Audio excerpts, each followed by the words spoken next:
Hey everyone, how's it going?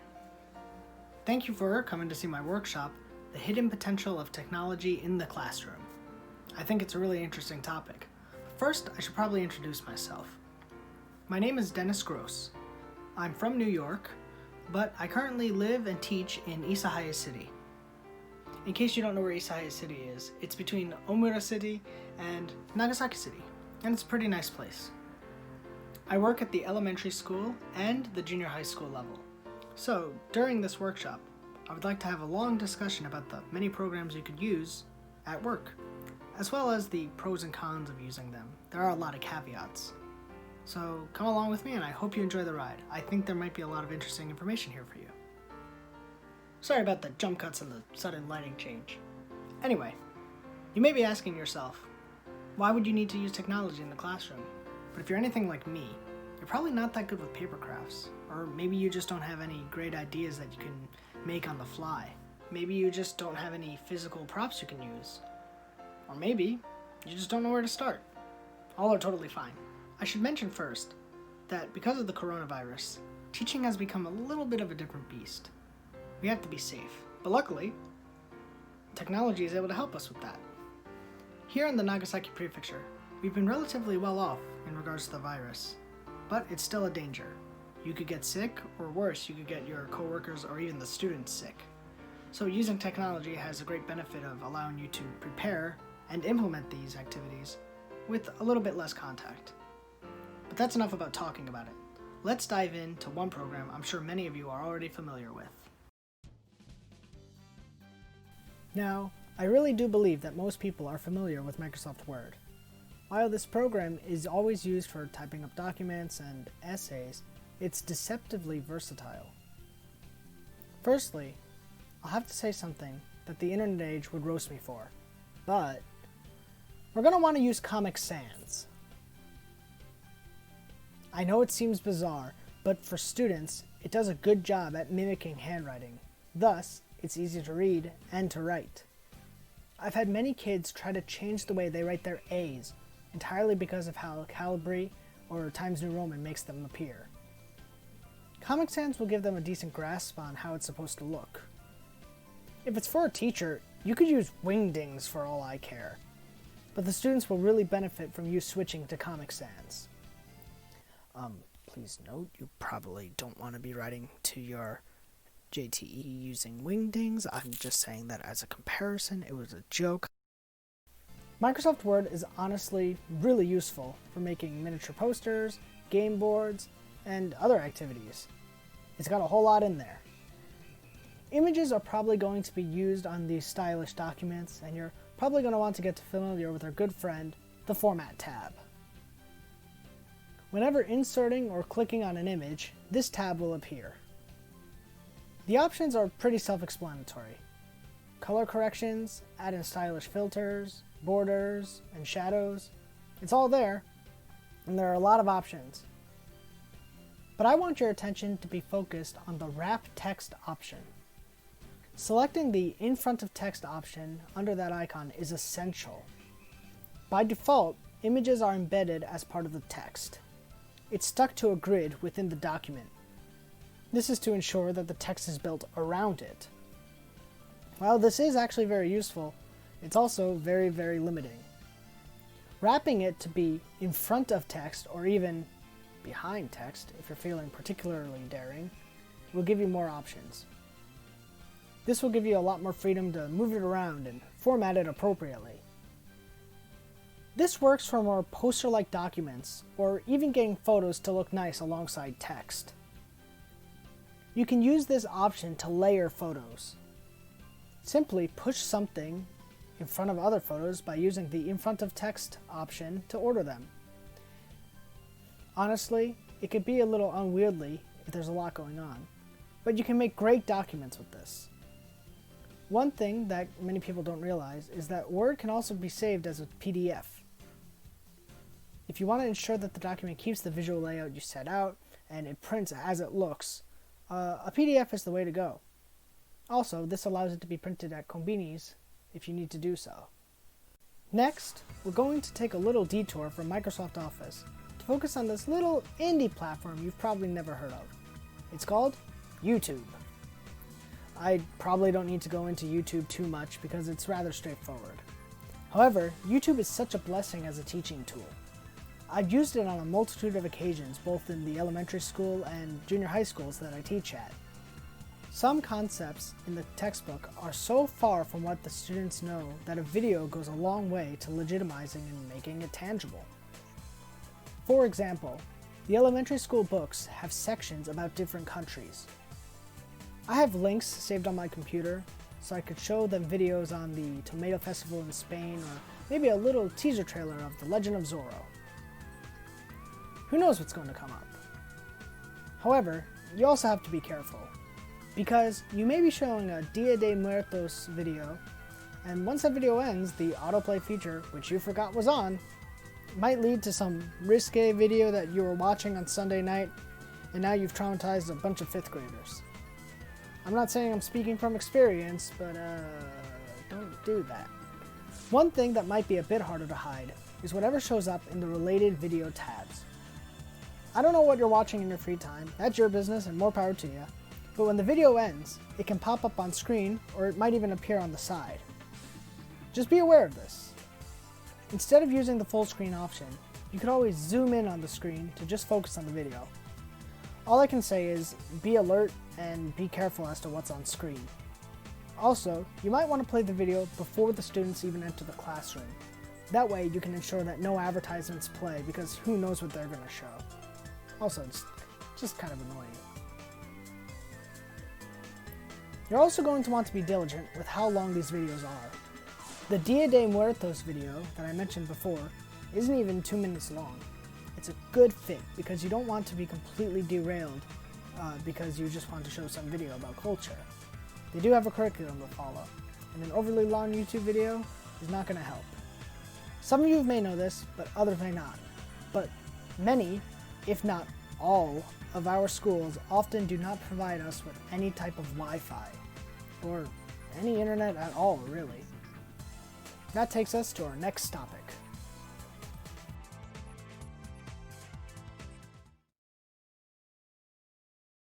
I have to speak about cell phones.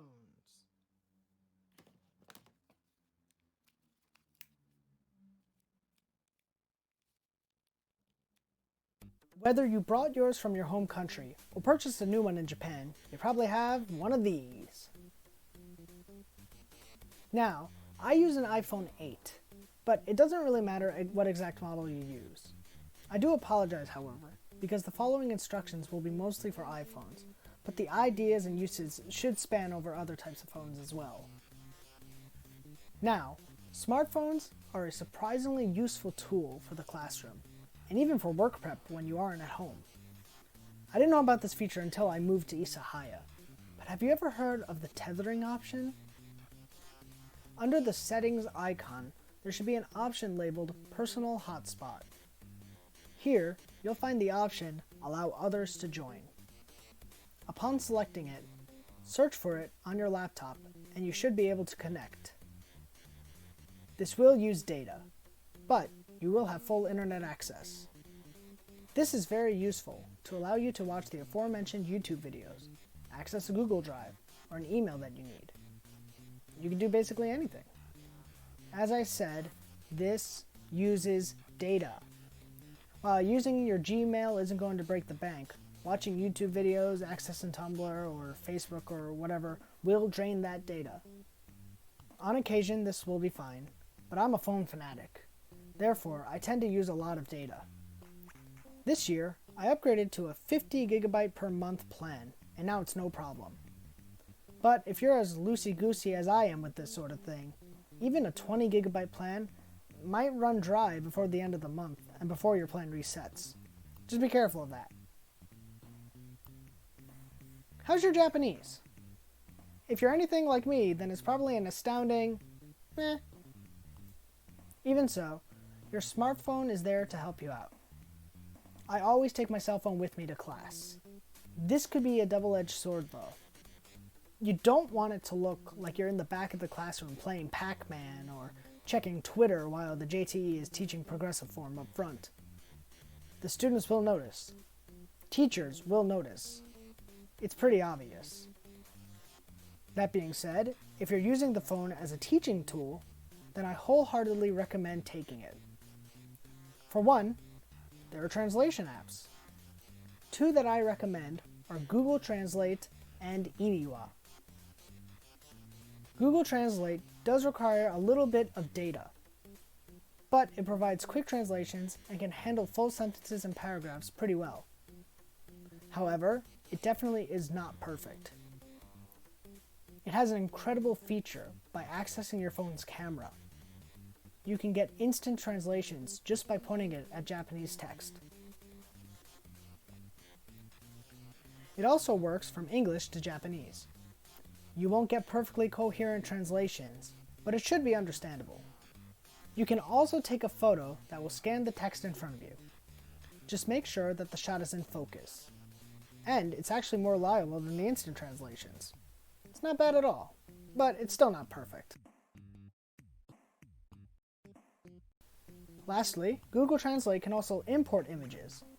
I often use this if I see a specific kanji I just want to know. Just take the photo, import it, and swipe the text you want to read. You can do it now or later or whenever. It's surprisingly helpful. The future is now.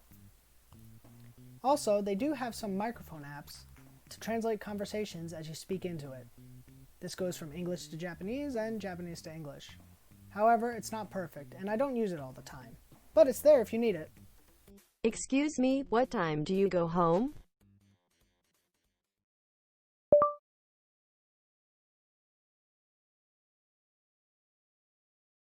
知りません。今日はとても忙しいです。Iniwa is a more basic Japanese-English dictionary, but it provides great translations and can really aid one's vocabulary. You can search by kanji or by the words themselves, and within the kanji, you can search by radicals, and it saves a whole buttload of your previous searches, and is very understandable. I use this app on a daily basis. I think these two apps will go a long way in helping you improve your Japanese. Moreover, if your students are working on a writing exercise or they're just speaking to you about something and you can't quite understand what they're saying, then I see no problem in whipping these apps out just to make sure you understand. You can also look up the spelling for some celebrity's name, a fact about a location, the year something happened. Whatever your students may need, you'll have the power right in the palm of your hand.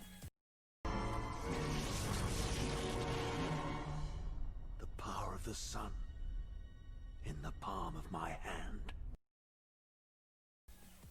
It helps you get a grasp of what they're trying to say, and it helps them for their presentations. Speaking of presentations, these phones usually have cameras on them, right? While you can't go posting these up on social media, seriously, you can't. You can use your camera to take photos or videos of presentations. Of course, you should always check with your teacher and get permission before doing so. And again, you cannot upload these to social media. I've taken videos of my students' presentations individually, and then afterwards I would edit them together as one big video and give it back to my HRT. She was overjoyed, and it was pretty cool seeing all the presentations. Taking photos and videos is pretty self-explanatory, but one crucial app that I recommend is a timer. Most smartphones have this app, and if you don't have it, then I think it's very easy to find a suitable one that you can download. You're likely going to have a number of games and activities that benefit from the use of a timer. I know that seems obvious, but think about it. You can set the timers to play a certain song or jingle when the time's up. It's a valuable tool that I use all the time. Whether it's a dramatic timer counting down the last 10 seconds, or a little pop song that the students like, it honestly adds a lot of fun and a bit of flair to the class.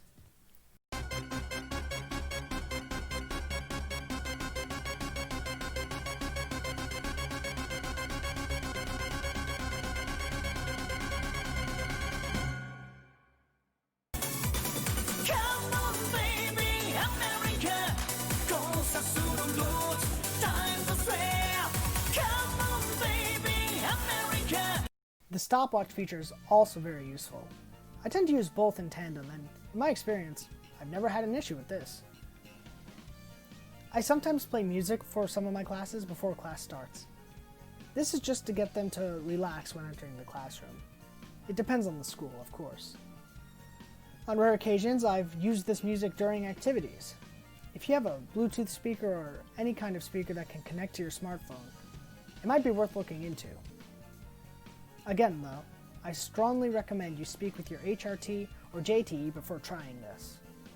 Getting their permission is key.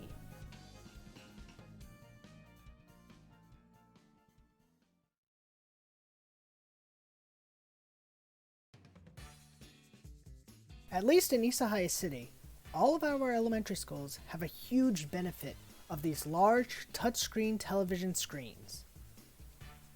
These will be entirely dependent on your school situation, but as the saying goes, every situation is different. However, if you are fortunate enough to have one of these, I implore you to utilize them.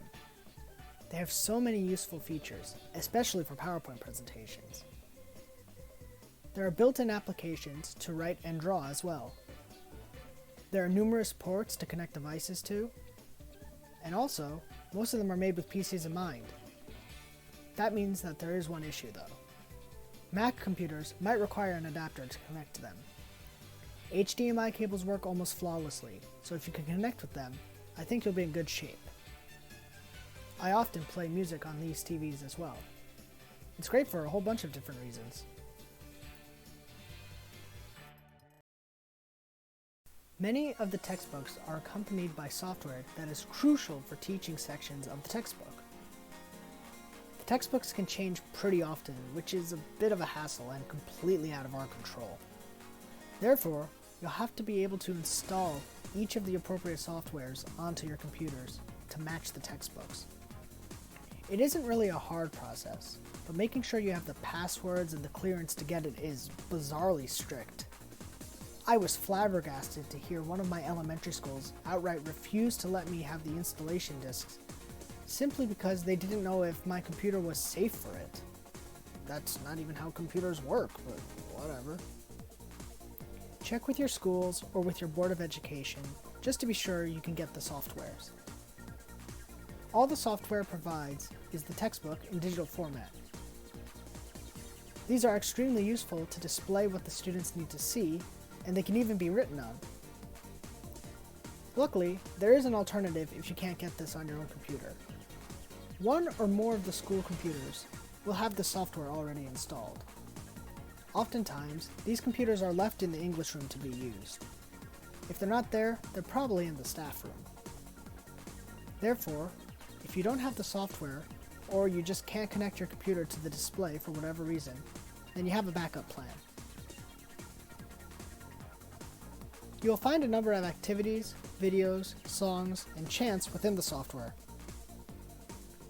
These range from fun and memorable Hello, hello, hello, how are you?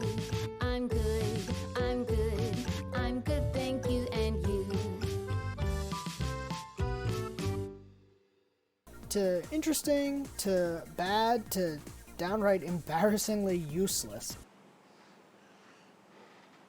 Happy birthday!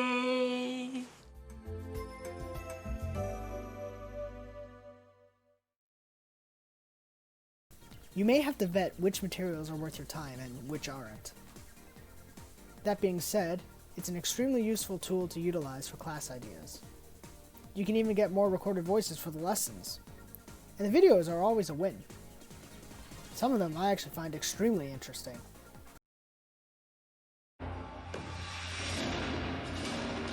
He is very good at the yo-yo. Is a world yo-yo champion in the USA. Look at his performance. It's amazing.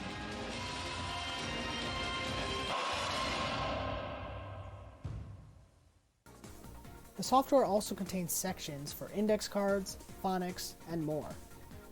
If you have this available to you, definitely check it out. Give yourself a little time to learn the ins and outs of it.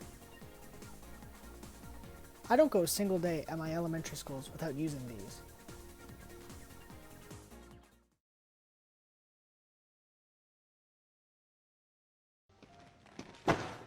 Pizza time.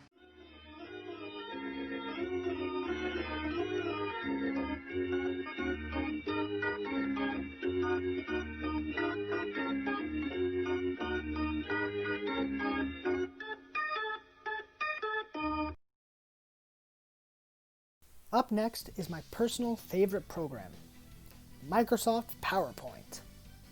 Unfortunately, while there are other programs that are very similar to PowerPoint on Mac computers and other PCs, and while they are entirely capable of similar functions as Microsoft PowerPoint, I am mostly familiar with this particular program. So just keep that in mind, as there may be differences between which applications you use. I assume there's a certain threshold of familiarity with PowerPoint. There are a number of useful templates that can be used to simply display information. Honestly, for presentations where you're simply trying to get across some information or demonstrate some English vocabulary, grammar, or whatever, simple is best. Remember, KISS. Keep it simple, stupid. A white or black background with text and maybe a picture is more than enough. Animations, for as simple as they can be, often wow and surprise the teachers. I'm sure the students appreciate them too. Slide transitions are very easy to implement too, and you have a number of preset options to select from. They can even be customized. For many of us, I am sure this seems like the bare minimum for a slideshow presentation. But I can speak from experience that it works wonders for the classroom.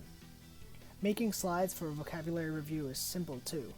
Just get a text box in the center of the slide, type in the word, copy the slide, and change it for the next one. It makes for a great practice, and it's very easy to display and to print up. Much like Microsoft Word, you can use this program to create posters or small artistic displays. The presentation can be saved as a PDF, and when using the Design tab and some of the image tips I mentioned earlier, you can create a lot of cool looking displays. And remember, the PDF option will allow you to print them at a Combini. One function that I find not everybody knows about is our good old trusted Format tab. We have options for color correction, artistic filters, borders, and options to change the layering on which pictures appear in front and which appear in the back, just like what I talked about back with Microsoft Word. However, let's make note on the Remove Background feature. This mysterious little feature is extremely useful.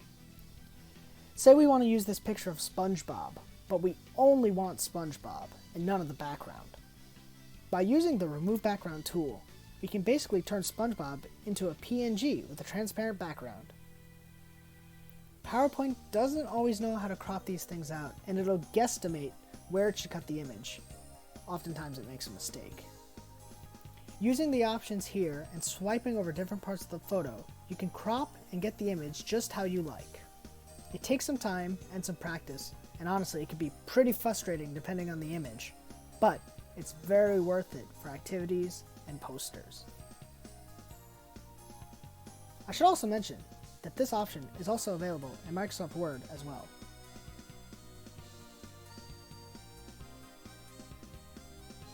Simple PowerPoints are great, but the thing I've learned from meddling with this program for the past 6 years is that it's honestly full of limitless potential hiding inside there. From fancy, informative slideshows to colorful vocab cards to Jeopardy review games to incredibly involved and flashy activities, the sky's the limit. I want to demonstrate this game I made based on Mario and Sonic at the Olympic Games. This was meant to coincide with the 2020 Tokyo Olympics and the fact that many of the students just love these video games.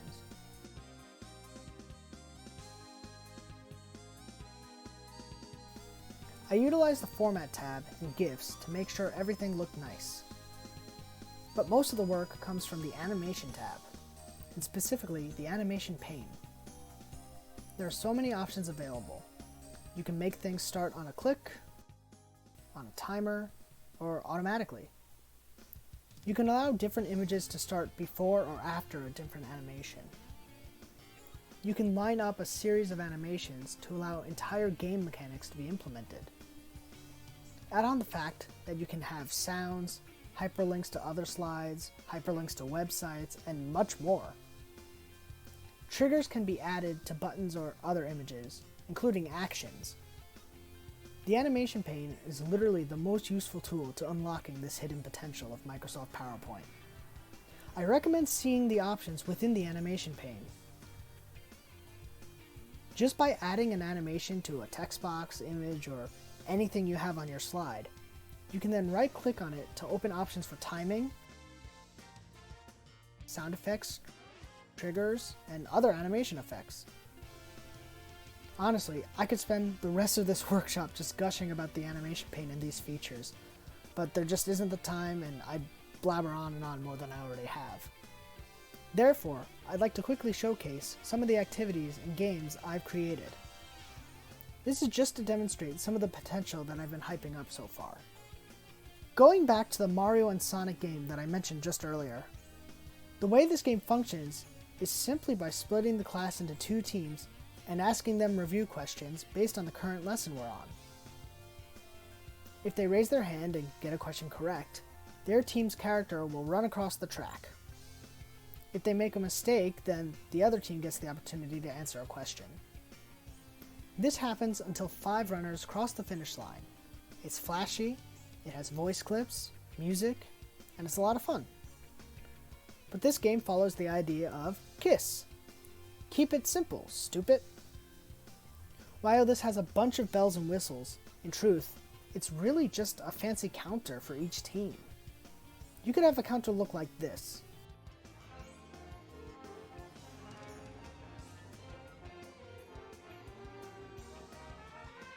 This is fine and functional. But you could also do it like this.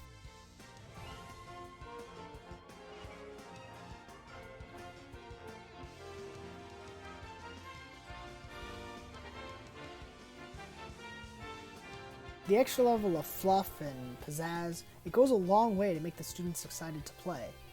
It being a counter means that it's versatile for a number of different activities and lessons, for any grade level. Another example would be Ghostbox, a game I created. This game allows you to take simple grammar points by dividing the class into 6 teams and having them match the characters to the actions.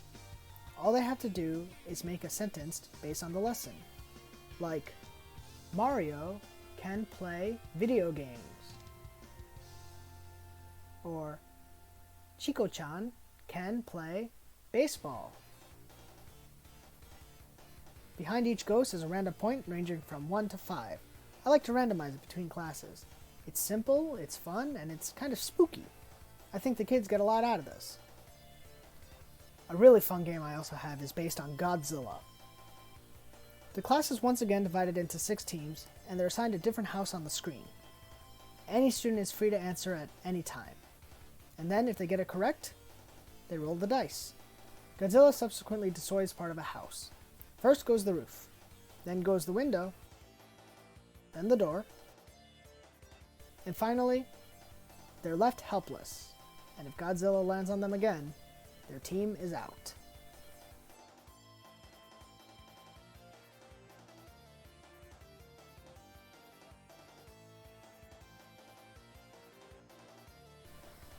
My most popular game by far is my most ambitious. It's actually part of my activity fair for this SDC. It's a full class review game based on Super Smash Bros. Ultimate. It takes a very long time to get through, but it is adored by me and my classes. Student from the age range of elementary school to high school, Yeah. what color do you like? I like blue. That's perfect! So, since he said blue, we're gonna click on the positive trigger here. And his Oh. team gets Oh, yeah! 2 points! It's basically a large review game with random points, 1 to 4, for each question. By far, this is my favorite game, and it works wonders. The only problem is, it takes a lot of class time to go through, so you really have to plan accordingly. But there's a lot more you can do with PowerPoint. Let's take a look.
Those were just a few of the games I was able to create, and a few of the options that you're able to use.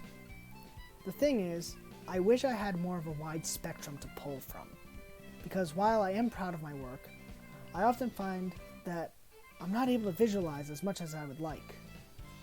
I think it would be incredible if people were able to take the idea of utilizing PowerPoint to such an extent, but to put their own ideas and their own approaches on how to make activities into it. As I said, there are no real limitations. If you want to make a Christmas-based PowerPoint game where the kids have a chance to win a make-believe Nintendo Switch, but then Santa just skates on and drops them a Calpis soda, well, damn.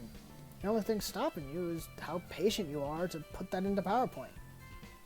In all honesty, I believe that all of this could provide a plethora of great activities for English classrooms, for the JET program, and I don't know where the potential for that ends. I have a strong passion for Microsoft PowerPoint, and I hope you can understand why.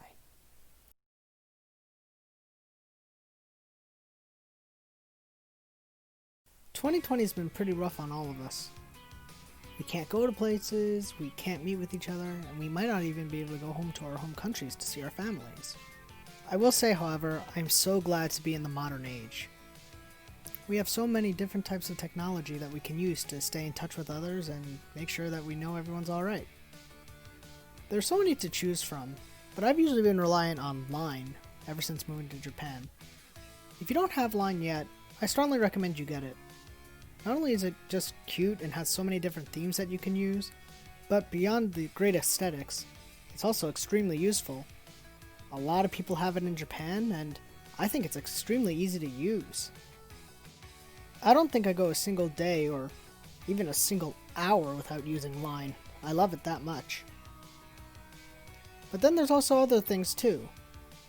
Zoom has definitely picked up recently this year. And of course, Discord has been used for gamers and other people. One thing that I find pretty reliable, although it's a little older now, is Skype. Now, you might be wondering, how exactly do these apps relate to my job here? For one, communication. Being able to talk to other ALTs, your supervisor, your teachers at school. A lot of them might have Line, or Skype, or some other form of contact, and having them on your phone or computer definitely helps. There is, however, one experiment I was trying to do in my classrooms, and it almost went through, but the pandemic kind of, well, it ruined it. My younger brother currently works as a high school social studies teacher, and he's always reaching out to me to hear about what's going on with Japan. So we figured it would be a good idea to try to arrange a Skype meeting between our classes. Moreover, our friend Spencer, who had taught previously in China and had done this exact thing, was going to help us out with it. Spence. He's a good man. But as things got harder with the pandemic and time zones were hard to calculate and everything, it just never happened. But my schools were willing to do it. Maybe in the future this might be something you want to pursue. Just make sure you consider time zones, the content, and what the kids might say. Again, this is all speaking hypothetically, but I do think it's worth your time and checking into. Communication was a big part of these apps, and that's very true. But while I spoke about its usage in Japan, I need to emphasize that it should also be used to keep in touch with people in your home country. You can get homesick, or maybe you just want to talk to a friend. Hopefully you'll be able to talk with your family, friends, or previous co-workers from your home country. I think that being able to communicate with them, and even have a routine schedule to speak with them, helps a lot. Just make sure you have an app that allows you to do so. Now, while I've been praising these programs to the moon and back, I have to admit, there are some negatives, so we should probably go into them just a little bit. First, if you recall, I said that some of the computers in the schools might not be able to run the programs. I've actually seen some of the school computers run Windows 98, and that's not even a joke. Therefore, you may want to bring your own computer to schools. But there are dangers with that. Let's just say, in this totally hypothetical situation, that you're in school and you're preparing for your next class, and some elementary school girls are touching the screen. They're playing with the large TV right next to your laptop, and you tell them to stop, and sure enough, they knock over the laptop. Wouldn't it suck if your computer got completely busted? Wouldn't it suck if you had to pay for the repairs for it out of your own pocket? Wouldn't it suck if you had to get a new computer? In this totally hypothetical, totally didn't happen to me in my third year when I was trying my best at a very difficult school situation, it could happen. So just keep that in mind. The responsibility of the computer is going to be on you. The Board of Education or the school you work at will likely not take any responsibility for what happens to your technology. It's hard, it's a bit annoying, but you have to know that going in. So take your computer to school at your own risk, but it will probably be okay. Aside from your computer getting destroyed, there are also some minor inconveniences that can easily pop up. Let's say you forgot your HDMI cable, or the cables for the computers are just missing. How are we gonna find them, dude? I don't know, dude. Yeah, I don't even know, dude. That could easily happen, so I recommend having your own HDMI cable with you at all times. You don't need to buy an expensive one, just one that works as a backup. Also, I should probably add, don't forget your charger. You might eat up the battery while doing these classes, and you're gonna need it. Don't forget it at school either when you go home. Also, keep in mind that, especially on Windows, sometimes it likes to run into random updates. These updates are very, very inconvenient, and they can really ruin your day. I've had it where I've been working with a class, and I go to the chalkboard and teach them English for a bit. I go back to do an activity on the computer, and sure enough, the computer has decided to go through an update, and I'm screwed for the rest of the class. So just have a backup for that. It's funny that I'm saying back up, because backing up your data is key. Not just for this job, but in general, you should always back up your work. I have a hard drive, the computer, as well as USB flash drives. I think USB flash drives are the most convenient, but whatever you need to do, just make sure any progress you make, you save it, and then after a certain amount of time, you make sure you back it up somewhere just in case something happens to this data. I know this is kind of common sense, but it is something worth mentioning because anything could happen and you don't want to lose all that progress on a game you've worked on.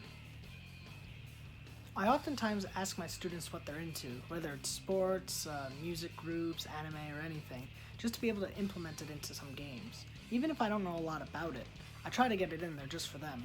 However, you have to make sure you balance it. Let me show you an example with a Microsoft Word activity I created. Do you see what's wrong with this? A better question would be, what's right with it? Sure, I was able to include a wide spectrum of characters and celebrities for my students, but at what cost?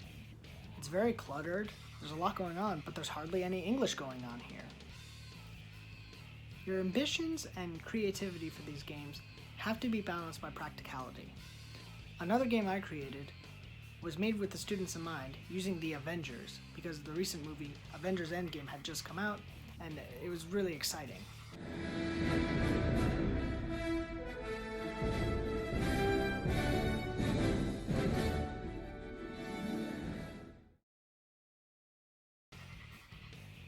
Actually, I'm pretty proud of how this game turned out. But it's just way too involved. It has an intro screen to show the heroes.